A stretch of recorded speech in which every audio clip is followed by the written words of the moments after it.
네, 안녕하세요. 반갑습니다. 한동훈 대표입니다. 오늘은 또 게릴라 분석으로 현대로템이라는 종목. 자, 우리 요즘에 태조 이방원 이게 증시의 키워드가 되고 있습니다.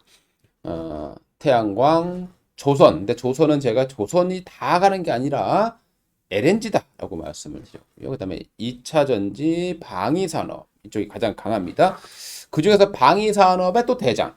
예, 현대로템 한번 역사와 함께 최근에 어떻게 성장해 왔고 앞으로 어떻게 될 것인지 한번 분석해 보도록 하겠습니다. 자, 이 시가총액은 현재 3조 2천억 정도 되고 있습니다. 매출액은 대략 3조에서 이제 더 올라가겠죠. 최근에 잭팟을 터뜨리면서 향후에 이제 3조 5천억 이상까지 매출액이 잡힐 것으로 예상이 되고 있고요.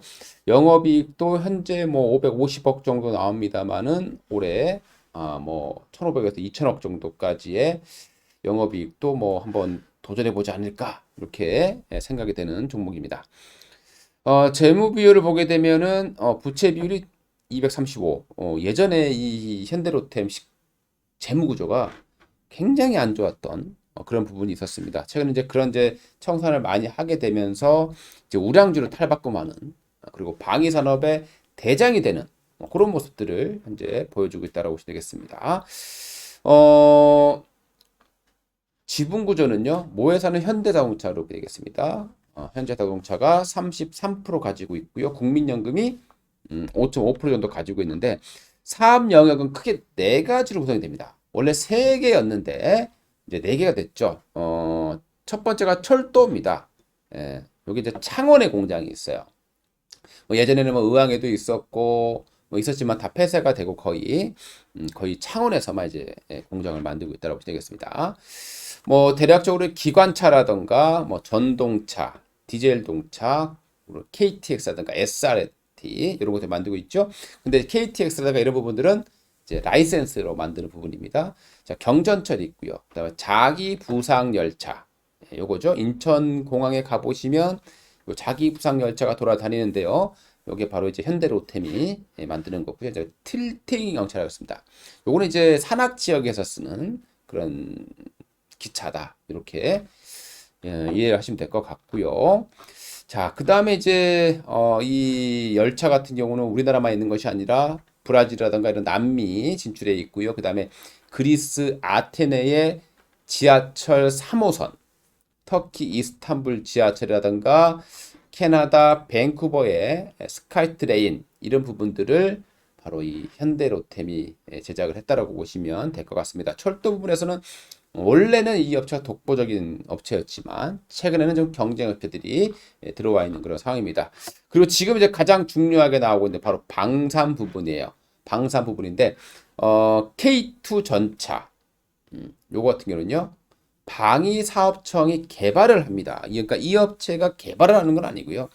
방위사업청이 개발을 하게 되면 현대 로템이 생산하는 그런 구조를 가지고 있습니다. 그리고 K2 흑표전차도 있습니다. K1 전차, K2 흑표전차.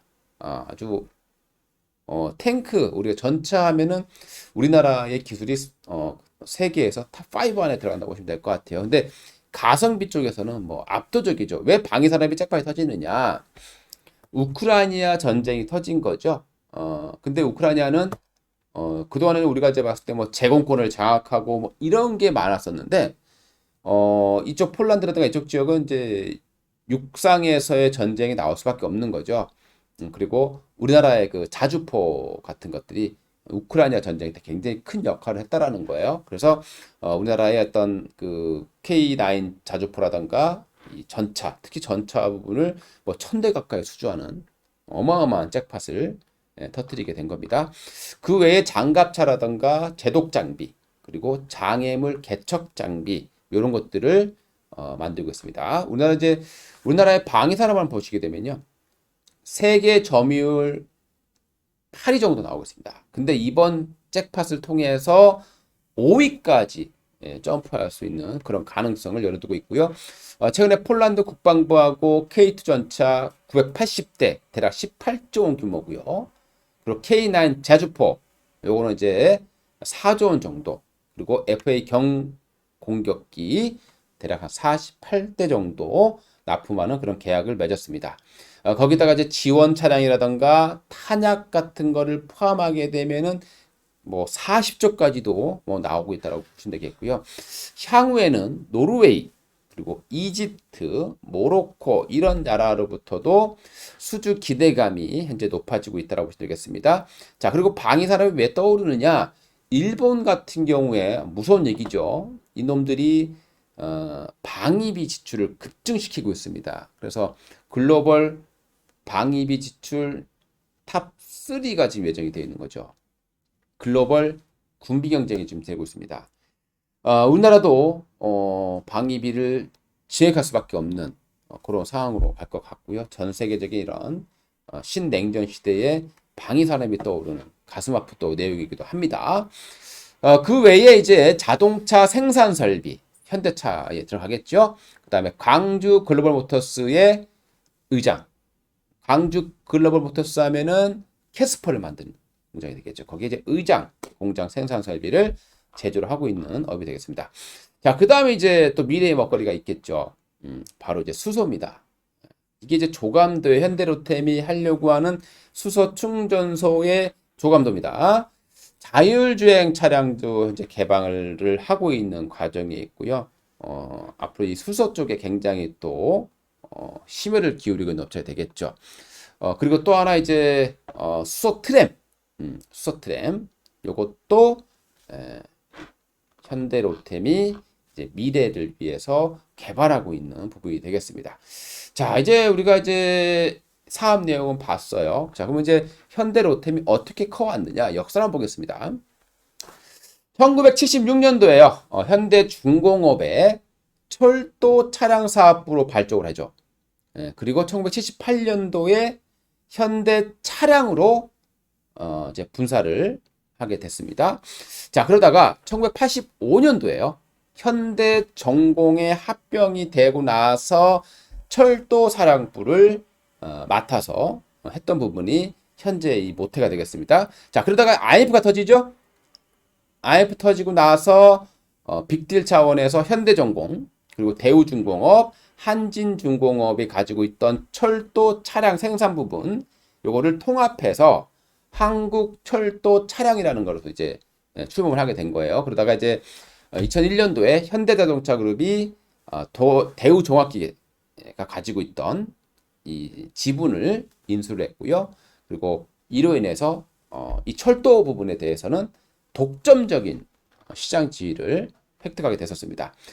그리고 이제 뭐 한가지 들은 얘기로 설립 당시의 이름이 KORS 코로스라는 이름이었다고 합니다. 근데 이게 일본어로 죽인다라는 뜻이라 그래요.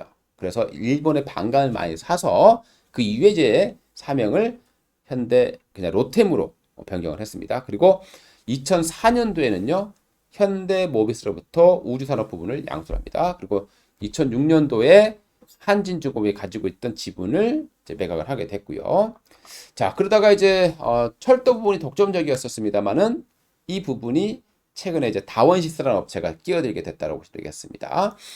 2013년도에 상장을 했고요. 그 이후에 방위산업도 좀 그랬고, 뭐 한때는 뭐 경협주로 떠오르기도 했었고, 또 방위산업으로 떠오르기도 했던 기업이 되겠습니다. 그렇지만 이 여러 가지로 사업을 확장하다 보니까 재무 구조가 굉장히 취약해졌다라는 거예요. 그래서 막 이것저것 팔고 부실 부분들을 정리를 시작을 했습니다. 자, 그리고 이제 재무 구조가 개선되고 있는 와중에 이번에 잭팟이 터진 거죠. 바로 폴란드로부터 어마어마한 수주를 따냈다라고 보시면 될 것 같습니다. 자, 그러면 이제 뭐 앞으로 수소라는 먹거리도 가지고 있고요.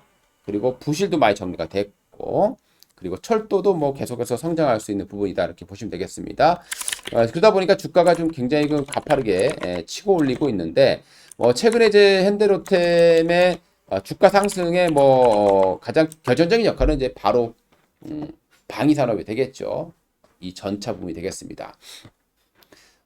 주가 이제 바닥에서 굉장히 오랫동안 맴돌고 있다가 이번에 이제 상방을 치면서 주가가 올라가는 그런 모습을 보여주고 있죠.